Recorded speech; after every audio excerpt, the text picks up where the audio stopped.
Yo, what's Skibidi, gamers? I'm Gihun, the Sigma Rizzler of this bussin' squid game on Skibidi. First challenge, Skibidi toilet red light, green light. Blood, we need to stick out our Gaiat for the Rizzler to win this. Oh, imagine if Ninja got a low taper fade during this game. Yo, who wants to oil up with some baby oil? Shut the fuck up, Diddy! What if your favorite movies weren't created 20 years ago by boomers, but were instead created 20 years into the future by Gen Alpha? Are the original ideas for these movies so strong that they would be pretty much impossible to ruin? Or would Gen Alpha somehow find a way to make them 100 times worse? And so today I'm using NVIDIA AI to recreate brain rot versions of these famous movies to see whether I can actually ruin them or whether they would still be entertaining to watch. Starting with Spider-Man. So the idea I have for this movie is that I'm basically going to change the way that Peter Parker turns into Spider-Man. So instead of getting bitten by a spider, he's going to get rizzed up by a tiny little spider who's then going to grow big and give Peter Parker a low taper fade haircut. And then after Peter gets this haircut, he's going to start turning into Spider-Man. So instead of a bite, it's a haircut. But then when he creates his own Spider-Man suit, he realizes that his Gaiat is so big that it doesn't really fit into it at first. And so he has to go to the store to make an adjustment to his suit. But then on the way to the store, he bumps into Green Goblin, who is robbing the store. And then Peter tries to help out. He tries to, turn into Spider-Man, try to fight him. But Green Goblin is way too experienced, and so he destroys him. And so Spider-Man then goes into a bit of a training arc, and he tries to learn a variety of different brain rot training techniques. And then 20 years later, he returns to the city to try to take on Green Goblin in a final brain rot battle that does not make any sense at all. So I purposely left a few things a little bit ambiguous. For example, the training arc, because I'm mainly interested in seeing what the AI will choose to generate for this one. Like, what brain rot techniques would the AI give Peter Parker? But let's just generate this video. Okay, the movie has finished generating, and based on the very first frame, I have no idea what to expect. Is this meant to be Spider-Man? This is a woman. But anyways, let's just see whether it's possible for AI to ruin this movie or whether I would still watch this in real life. Skibidi Zoo?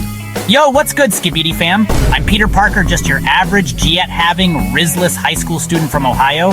I mean, New York. So there I was on this bussin' school trip to the zoo, trying to rizz up MJ when this Sigma spider decided to give me the old phantom tax. Next thing I know, I'm getting a low taper fade from this 8-legged barber. Talk about a devious lick. Suddenly, I'm climbing walls and my spidey senses are bussin'. Time to cook up a suit. But damn, my Gaiat was too thick. Had to make some adjustments, you feel me? On my way to cop some extra fabric, I bump into this sussy imposter called the Green Goblin. Man's robbing the store like it's Ohio. I tried to stop him, but he mogged me hard. Time to hit the mountains and start goon maxing my skills. Okay, what just happened there? What? My brain is actually melting. What is going on here? So he starts at the Skibidi Zoo and he describes himself as a average Giat-having, Rizzless school student from Ohio. But then he says that he was trying to rizz up MJ initially, but then this random Sigma spider comes up and rizzes him instead. And he says the spider gives him the phantom tax, but that doesn't make any sense at all. And this is the spider giving Peter Parker a low taper fade. Is this a low taper fade? Does this look similar? No, not really. This is not a low taper fade. But then he says the low taper fade turns him into Spider-Man. He can sort of climb on walls now. He notices all his senses changing. But then when he's trying to make his suit, his damn Gaiat, what does he say? Damn, my Gaiat was too thick. Damn, my Gaiat was too thick. Okay, damn. And so he has to make some adjustments, but on the way he actually runs into Green Goblin. This actually looks pretty accurate. Wait, this is actually Spider-Man. Maybe the previous ones weren't really so much Spider-Man, but you cannot deny it. This is Spider-Man. This is Green Goblin. Wait, that's actually pretty cool. But the only issue is that it's just brain rot. If you couldn't hear the audio, like, you would think that this is the real movie. But then Green Goblin mogs Spider-Man, and now he says it's time to hit the mountains to start goon maxing his skills. Okay, so this is going to be the training arc. Let's see what brain rot techniques Spider-Man learns in the mountains.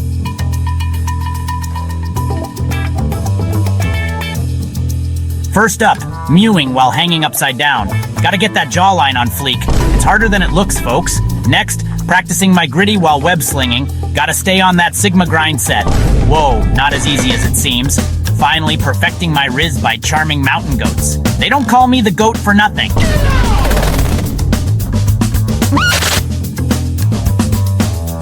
"20 years of Skibidi training later, I'm back in the Big Apple, ready to get my riz on.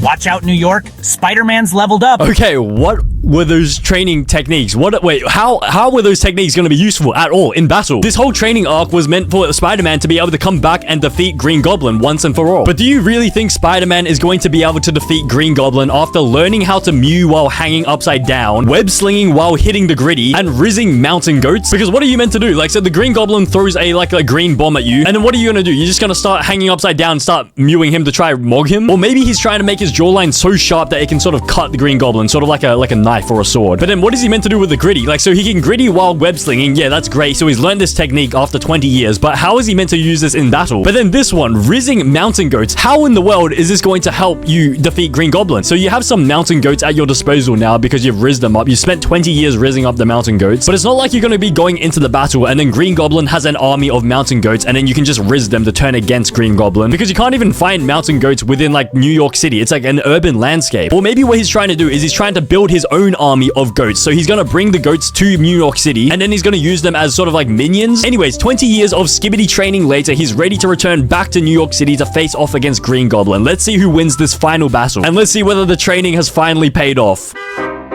Green Goblin's out here terrorizing the city with his Skibidi toilet antics. Time for the final showdown, blood. It's your boy Spidey versus the lean green meme machine. Let's see who's the real Rizzler now. We're swinging through the city, throwing hands and dropping the sickest brain rot burns. What's wrong, Spider-Man? Too busy mewing to fight? Nah, blood, I'm just letting you cook before I serve this L. Yo, Spider-Man, want some baby oil for that suit? Shut the fuck up, Diddy. Finally, I hit Goblin with the ultimate move. The gritty into a backflip web shooter combo. Game over, lil bro. Spidey's the ultimate Rizzler in this Skibidi city. A story. What just happened? What? Wait, so many questions. Wait, first of all, where did Diddy come from? Why is he in my movie? I did not ask for him to be in my movie. So mid-battle between Spider-Man and Green Goblin, Diddy comes out of nowhere and offers Spider-Man some baby oil. Why would Spider-Man need baby oil for... Actually, you know what, to be fair, maybe he needs some baby oil because it's still like a little bit tight around the Guyat region because he had to make those adjustments since his Guyat wasn't really fitting into the suit to begin with. But even at the start of the battle, why is he holding an eggplant in his hand? Is this meant to be... What?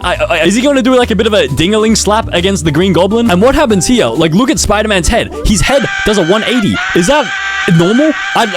You know what? Maybe this is like the new training for Spider-Man. So maybe he learned in the mountains when he was doing his Skibidi training. Maybe he learned how to do this. But he says, let's see who the real Rizzler is now. So I guess this isn't even like a combat battle. It's a battle of like the Riz. Like, who is the better Rizzler? But then when they're swinging through the city, what is Spider-Man doing? He's not even swinging. He's just dabbing. For some reason, he's just dabbing. But then after Diddy just comes out of nowhere, we have the final finishing move by Spider-Man, which is the gritty into the backflip web shooter combo, and then game over. But anyways, that is quite the finishing move. I would rate it maybe like a 6.5 out of 10. I was expecting something a little bit more brain rot. But anyways, do I think that I managed to ruin the movie with AI? I think definitely. Like, the brain rot was just too much. I don't think I could even concentrate on this movie because my brain was too busy melting half the time. But would I watch this in real life? Honestly, I still think it is entertaining enough for me to watch. I think I would genuinely pay to watch this in real life. And so after ruining Spider-Man, it was now time to move on and attempt to ruin Star Wars. So the idea I have for this movie is that we have Luke Skywalker, who is a young Jedi who finds out that his dad is Darth Vader, but he still wants to try find his father so he can sort of like reunite with him because he hasn't really had a family. And so he sets out on an adventure with Yoda and Obi-Wan Kenobi, and they travel across space with spaceships because they don't really know where exactly Darth Vader is located, and they search from planet to planet to try find him. But then each planet is going to be like a bit of like a brain rot sort of a planet, so it's going to have their own sort of like plot lines, its own problems and all that. But then after exploring a lot of different planets, they finally arrive at the Skibidi toilet planet, and then they find Darth Vader there. But instead of reuniting with his son Luke, Darth Vader attacks them, and then they have a final brain rot battle, and then that's going to be the end of the movie. But I purposely left a few bits a little bit ambiguous. For example, the planets they arrive at with the brain rot stuff, because I want to see what the AI generates for them. Like, what are they going to choose for the brain rot for each planet? But anyways, let's just create it. Okay, the movie has finished generating, and based on the very first frame, it looks pretty legit. Like, this could be a banger. Like, the Star Wars logo is the exact same font, exact same everything. But let's see whether it's possible for AI to ruin this movie, or whether I would still pay to watch this in real life.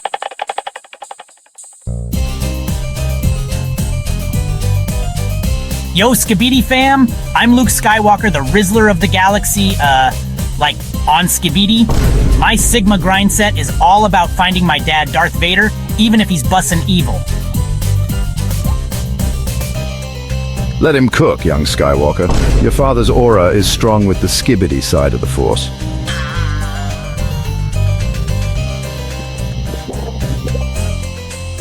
Mewing we must be. To find Vader, our yacht, we must stick out, yes. Okay, so it appears that that is the very first act. So that's a little bit of the prelogue for the rest of the movie before they go and search for the planets. So we start in a desert. Wait, so this is actually pretty accurate to like the Star Wars sort of thing, because like one of the areas is like a desert, isn't it? And then we have Luke Skywalker here, but he says he's the Rizzler of the galaxy on Skibidi. Okay, interesting. But this photo, this looks exactly like Luke Skywalker, but he's wearing aviator sunglasses and a cap for some reason. These didn't exist in the Star Wars universe. But he explains to us that his Sigma grind set is about finding his dad, Darth Vader, even if he knows that Darth Vader is evil. And then we have Obi-Wan Kenobi here, which this actually looks pretty accurate to he's wearing a chain. I was gonna say, this looks pretty accurate to the original movies, but he's wearing a chain and a cap. Okay. But then Obi-Wan explains to Luke how instead of, Darth Vader, he's strong with the Force, like one with the Force. He says his aura is strong with the Skibidi. But then here we get an introduction to Yoda, who is wearing aviator sunglasses for some reason. But this actually looks pretty accurate. This looks like, this is Yoda. And so I guess we get to see his home and we're gonna pick him up before we go to the planets. But he actually also speaks like Yoda. He says, mewing we must be. And then he says, to find Vader, our gyat we must stick out. But anyways, let's continue and see what planets they arrive at and whether it's brain rot or not. Planet Sussy. Okay. What the Sigma? This planet's full of sussy imposters. Time to use my Jedi Riz. Blood, these aliens are not bussing. We must gritty our way out of here. Homeless these creatures are. Mock them we must, for comedy I crave. Planet Riz. Yo, is that Diddy? What's he doing here? Y'all need some baby oil. Shut the fuck up, Diddy. Planet Guy. Wait, what? On Skibidi, we've reached the Skibidi toilet planet. It's full of sussy baddies. Okay, so I think that is the end of the second act, but why is Diddy also in this one? How did he make his way into this one? Anyways, we will address that later. Let's just start from the beginning of this act. So they go to Planet Sussy, and it's just a bunch of Among Us. Okay, so they arrive at an Among Us planet. But then look at this scene. This is actually Obi-Wan Kenobi, and these are the Among Us people. You guys probably won't take me seriously here, but what if I just screenshotted this and used this as my PC wallpaper? Is this not a hard image? This is a pretty good wallpaper, isn't it? Anyways, Obi-Wan says these aliens are not bussing. We must gritty our way out of here. And then Yoda, for some reason, makes a homeless person joke. For what? He says homeless these creatures are. Mock them for comedy's sake. We must. Why does Yoda not like homeless people? Is that a thing in Star Wars? Anyways, we arrive at the second planet, Planet Riz, and immediately Luke Skywalker spots a familiar face for some reason. He says, yo, is that Diddy over there? And Diddy is for some reason on Planet Riz trying to sell him baby oil. Where did he come from? Why? He's not in the original Star Wars. Was he part of like production or something? Was he an actor in it? Anyways, we arrive at the third planet, which is Planet Gaiat, and it looks pretty normal. I can't really spot any Gaiats. It just looks like a bunch of like bouncy trampoline stuff. Look at Yoda's face. Look at him. What is this? Wait, I just realized, are they hitting the gritty? They are literally hitting the gritty. This person is hitting the gritty on Planet Gaiat. Anyways, it appears that they have finally reached Planet Skibidi, and so they're going to face off against Darth Vader. Actually, they're going to meet Darth Vader first. So there's going to be like a father-son reunion, and then there's going to be a bit of a brain rot battle. So let's just see what happens. Luke, I am your father. Join me, and together we can rule this Skibidi galaxy. What a dog doing? Time for a devious lick on your evil plans, lil bro. Goon maxing we are. Freddy Fazbear, unleash we must. Use the Riz, Luke. Let your inner Sigma shine. Time to get that Grimace Shake power up. Let's go, you sussy baka. No cap, son. Your lack of phantom tax is disturbing. Quandel Dingle I summon. Help us he will in this Ohio situation. Bing chilling, everyone. I'm about to hit the most fire gritty this side of Tatooine. May the Skibidi be with you, young Skywalker. Now let's yeet this battle.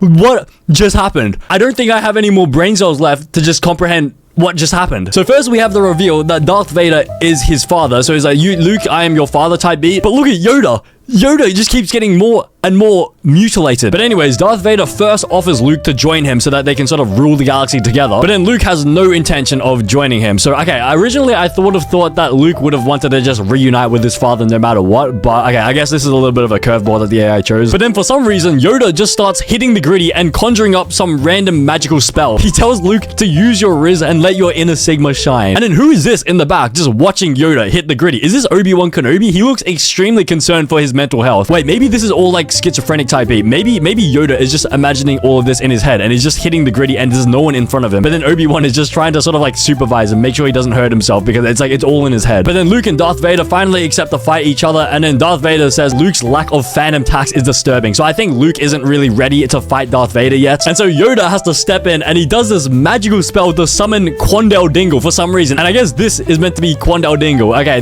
what is this? What is going on? Why can't Yoda just like fight him himself? Like pull out his lightsaber and just start fighting instead of having to summon Quandale Dingle, which I assume is his own clone. But then Luke Skywalker, so instead of saying, don't worry guys, he just says, Bing chilling. I'm about to hit the most fire gritty in Tatooine. Is that what he says? So I guess his gritty is his ultimate weapon. Not the lightsaber that he's currently holding in his hand, but his gritty. But then we have a little bit of a 1 second fight scene here. So we have, wait, is this Yoda? And this is Yoda as well. And then we have Darth Vader here who is holding, he's holding 2 lightsabers at once. Wait, and then who is this? Is this another Darth Vader? But anyways, it's a pretty cool fight scene, but it's very, very brief. And we don't even get to see Luke Skywalker hit the gritty. So honestly, I would rate that finishing move a 3 out of 10. I don't like that finishing move. I would have expected a little bit more brain rot. But overall, do I think I managed to ruin this movie with AI? I think the premise was still there. I think the characters, everything was still there. Like we literally had Yoda, we had Obi-Wan, we had Luke, Darth Vader, all that. So I think the gist of it wasn't lost. The premise, it still wasn't lost. And so I would say that we didn't ruin Star Wars with this one. I think it's very hard to ruin Star Wars, the integrity of Star Wars. But would I want to watch this movie in real life?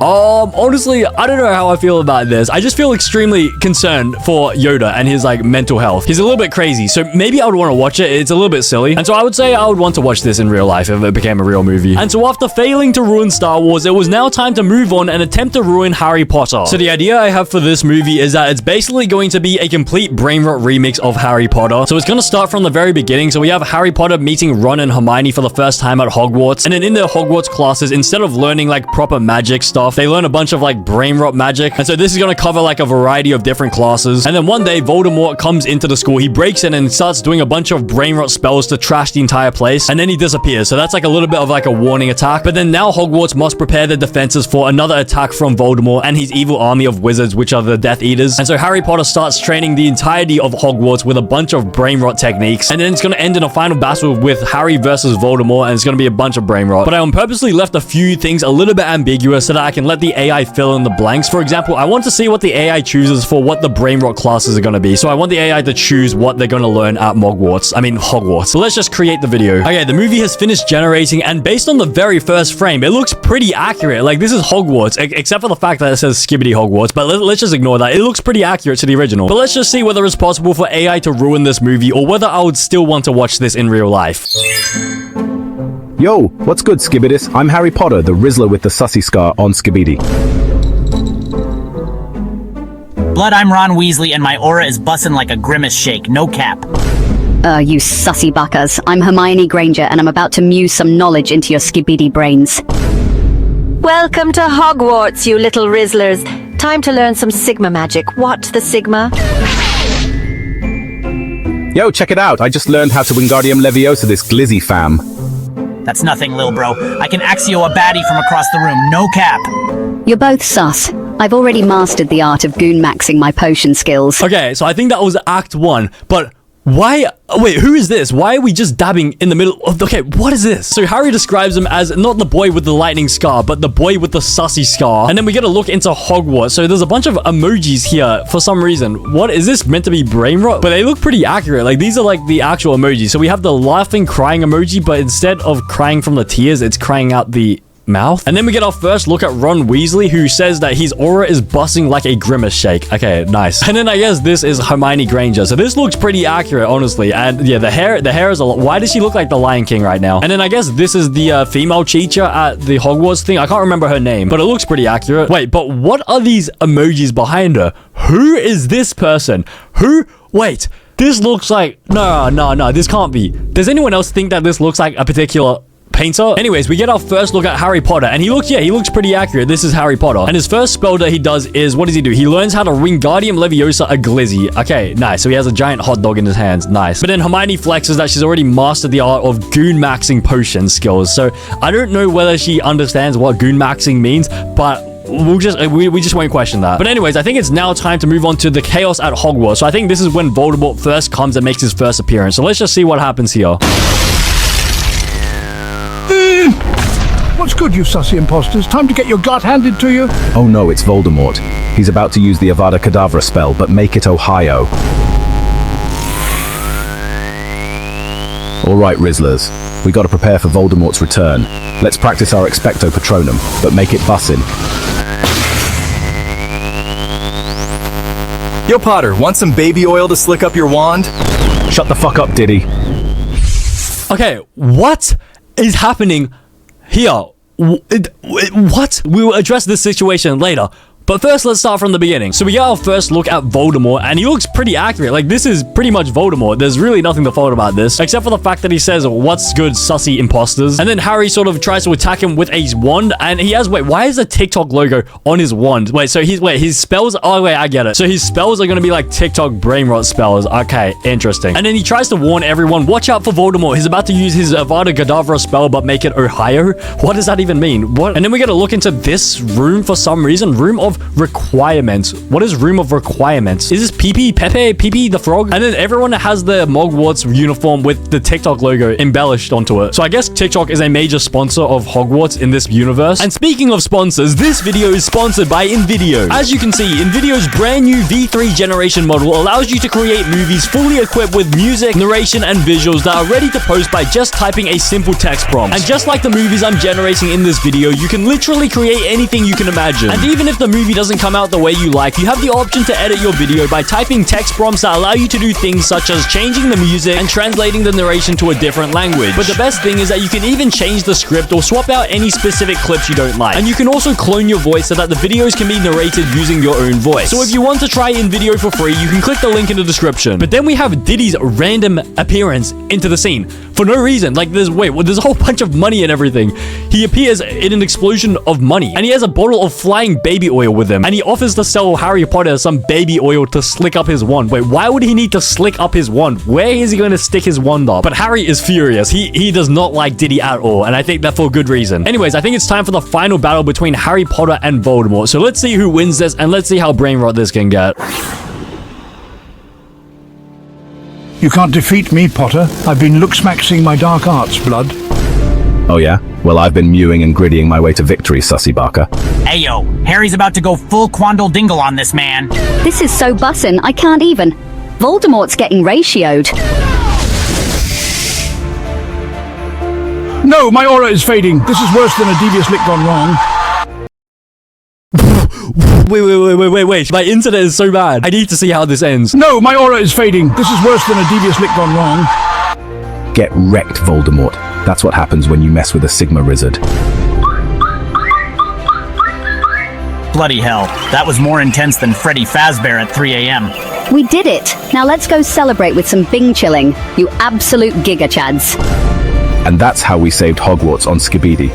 Don't forget to like and subscribe, you sussy buckers. And I'm literally going to give you 5 seconds to smash that subscribe button. Otherwise, Diddy is going to knock on your door at 3 a.m. and scream, "I love Skibidi Toilet" 1,000 times until your dad opens the door and beats the shit out of him. So first of all, Voldemort tries to intimidate Harry by telling him that he's been looks-maxing his dark arts blood. But then Harry responds by saying that he will be mewing and grittying his way to victory. How does that make any sense? And even Ron and Hermione are a little bit scared for Voldemort right now because they say Harry is about to go full Quandale Dingle on him. So I think that means he's gonna go sicko mode. I think that's the equivalent. But then what is this first spell that Harry does? So he has a Skibidi Toilet in his hand, in one hand, and then he has his wand in the other hand. So I guess he's channeling the power of Skibidi Toilets. But it looks like it's working on Voldemort because Voldemort starts getting sucked into some, what is this, like a tornado? And what are these? Are these chocolate chip cookies? Wait, these are literally chocolate chip cookies, I'm pretty sure. So Voldemort says that his aura gets faded, and then Harry tells him to get wrecked. And I guess that was enough to beat him. So that was literally the final battle. But do I think that I managed to ruin this movie with AI? I mean, everything sort of was still in theme. It still was like according to like the theme of Harry Potter. It was all magic and stuff. So I would say, honestly, my gut feeling is that I don't think we ruined this movie with AI. I think the idea is pretty strong for Harry Potter. But would I want to watch this movie in real life? I think maybe, yeah. Honestly, I think I would. I think it would be pretty funny seeing Harry Potter go Quandale Dingle at Voldemort and conjure the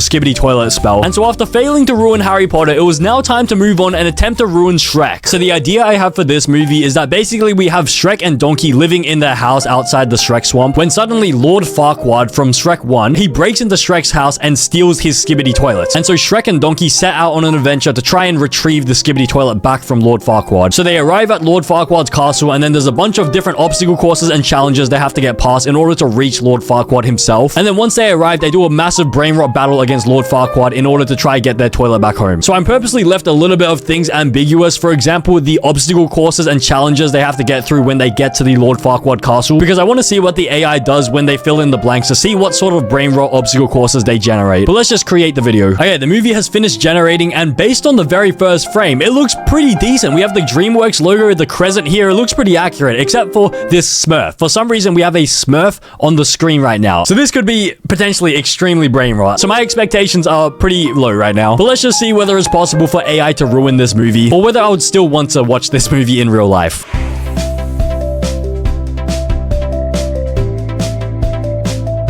Yo, what's Skibidi, lil bros? I'm Shrek, the Sigma Ogre with the bussin' aura on Skibidi. Shrek, my Rizzler, let's go goon-maxing in this Ohio of a swamp. What the Sigma? Donkey, you're yapping again. Let me mew in peace. Greetings, sussy imposters. I'm here to yoink your Skibidi toilet.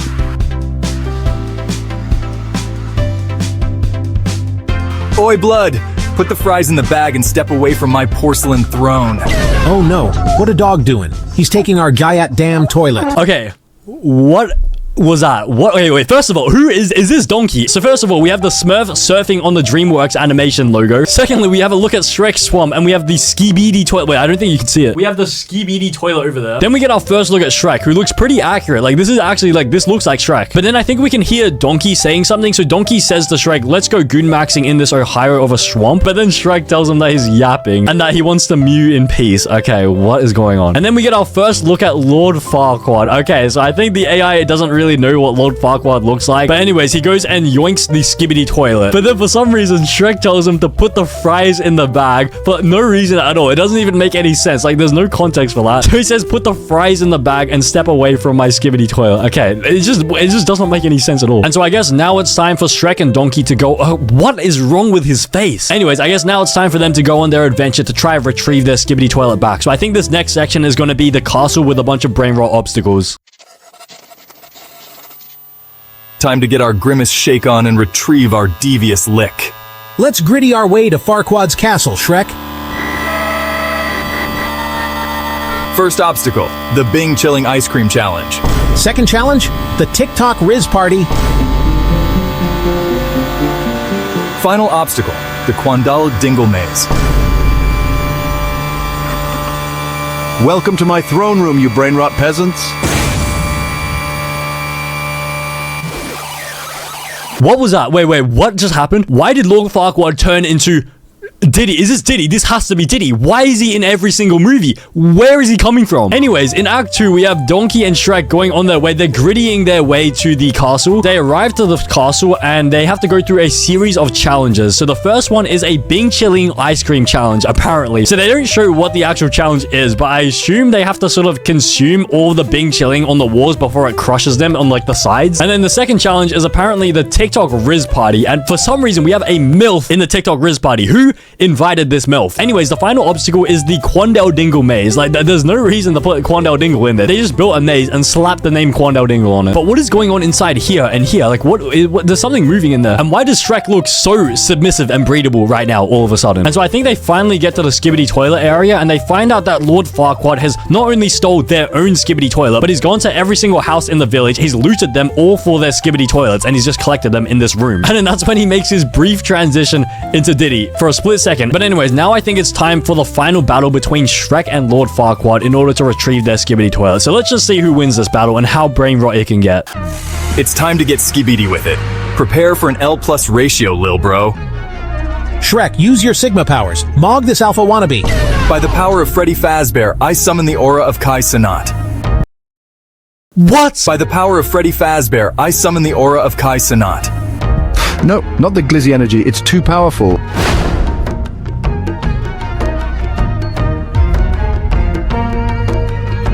We did it, Donkey. We got our Skibidi toilet back. Only in Ohio, am I right?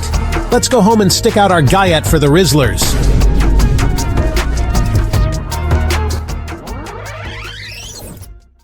What was that? What? Okay, what? So first of all, we have Shrek with a bunch of trash talk before even doing anything in the fight. And then Donkey tries to encourage him by saying, Shrek, use your Sigma powers, mog this alpha wannabe. And apparently that is enough to stir Shrek up. So he goes, what is it, Super Saiyan? He goes with Goku mode. And he says, by the power of Freddy Fazbear, I summon the aura of Kai Cenat. And I think with all this power, he manages to turn Lord Farquaad into a little tiny ogre. So I think this is how he defeats him. And why does he look like Queso right now? How did he just gain 200 pounds all of a sudden? And then for some reason, it turns into this scene like where we're just slow zooming into this horrifying image of Freddy. Oh, no, this is not Freddy. This is Shrek, but it looks like Freddy Fazbear. This is literally Shrek as an animatronic. And then even as Shrek is taking home the Skibidi toilet after they've retrieved it from Lord Farquaad, you can see in the background, we even have a donkey animatronic. Like, this is Freddy Fazbear if he was Donkey. And then Donkey says, let's go home and stick out our Gaiats for the Rizzler. What a finishing line. What a brilliant movie. But then we get a 2-second scene of, I think this is like the Ogre Town. And who is this? Is this Shrek? Why does he look like that? Anyways, I think this is like a Santa Claus version of Shrek. This is probably Shrek's brother. This is Shrek's uncle. But do I think we managed to ruin this movie with AI? Did we ruin the Shrek idea? I think absolutely yes. I think the integrity of the original film was completely lost. The AI just messed everything up. Because even though we had like the same characters, I feel like the actual overall feeling of Shrek, like Shrek is meant to be, you know, it's sort of hard to explain the sort of feeling you get when you watch Shrek. But I did not receive that feeling watching this parody movie. But would I want to watch this movie in real life? Honestly, it would be kind of funny, but I don't know. I'm not really like the biggest fan of this movie. And so I would say maybe not. I think maybe I wouldn't watch this one. And so after ruining Shrek, it was now time to move on to the final movie and attempt to ruin Squid Game. So the idea I have for this movie is pretty simple. So basically, I'm just doing a brain rot version of Squid Game. So you know how Squid Game is pretty much based upon the different rounds and the games and everything? I've just asked the AI to create brain rot versions of each game, but like not brain rot versions of them. I've asked AI to sort of create its own brain rot things from scratch. And then at the end, there's going to be a final battle between the Squid Game guards and the players in the Squid Game. And also, instead of the prize for the Squid Game being money, it's just going to be a whole bunch of Fortnite V-Bucks. So the main thing I'm interested in seeing is what the AI will choose for the different games in the Squid Game and to see how brain rot they're going to make it. So let's just create this video. Okay, the movie has finished generating, and based on the first frame, I think this could actually be a banger because it looks like it understands what Squid Game is. Because you can see this is the triangle. So I think this is the honeycomb sort of thing in season 1 where they have to sort of do the thing with the needle. But let's just see whether it's possible for AI to ruin Squid Game or whether I would still want to watch this in real life. Yo, what's Skibidi, gamers? I'm Gihun, the Sigma Rizzler of this bussin' Squid Game on Skibidi. Welcome to Squid Game, you sussy bakas. The prize, 1 million V-Bucks. What, the Sigma? V-Bucks? Let him cook. First challenge, Skibidi toilet red light, green light, move and get Grimace shaked. Time to mew and look-smacks my way through this Ohio situation. Blood, we need to stick out our Gaiat for the Rizzler to win this. Oh, imagine if Ninja got a low taper fade during this game. So... What?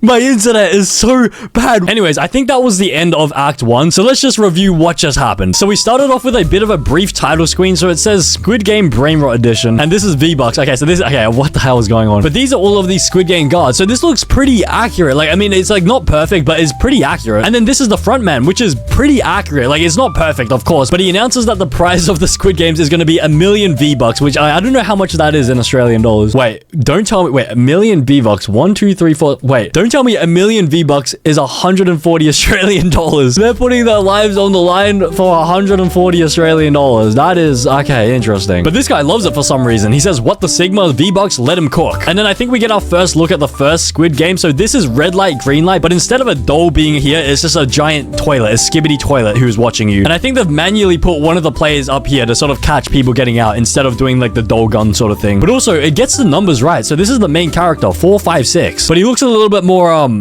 Queso compared to the actual actor. But then for some reason, this girl comes out of nowhere, who I assume is the Jung Ho-young girl from the Squid Game. And then she randomly says, imagine if Ninja got a low taper fade. For no reason at all. But anyways, I think that was the end of Act 1. So now we can have a look at Act 2 to see what the rest of the Squid Games are, to see how much more brain rot I can get. Next up, mewing honeycomb. Goon max your way through or get eliminated. This challenge is bussin' FRFR. Time to edge my way to victory. Yo, who wants to oil up with some baby oil? Shut the fuck up, Diddy!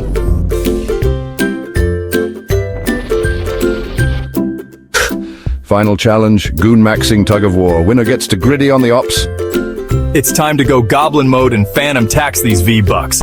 Only in Ohio would we have a devious lick battle for V-Bucks. Okay, what just happened? So much to unpack. There's one obvious issue that we've spotted, but we will address that. We will address that. So it looks like the next challenge is a honeycomb challenge. So it's similar to the season 1 game. So we have a whole bunch of beehives on the tables. So I think it's like the same thing. You do like the thingy. So the front man explains that you have to goon max your way through or you'll get eliminated. So I don't understand what he means by this. But anyways, we get a look at our main character again, but this actually looks a little bit more similar to the main character in real life. But then all of a sudden we have a random appearance from Diddy again, and he breaks into the arena. He asks who wants to oil up with some baby oil. I did not ask you to be here. I did not invite you into the Squid Game. Anyways, it looks like the final challenge is a tug of war, which is very similar to the original one. Okay, maybe I should have specified it to make it like very different to the original. And then the front man explains that it's a goon maxing tug of war, and then the winner gets the gritty on the ops. But for some reason, when they do the tug of war, these are literally DNA. Like, they're doing a tug of war with DNA strands, and we have a whole bunch of V-Bucks in the background. Anyways, I think the final scene is going to be the final battle between the Squid Game players and the Squid Game guards. So let's just see who wins this and how brainrot it can get.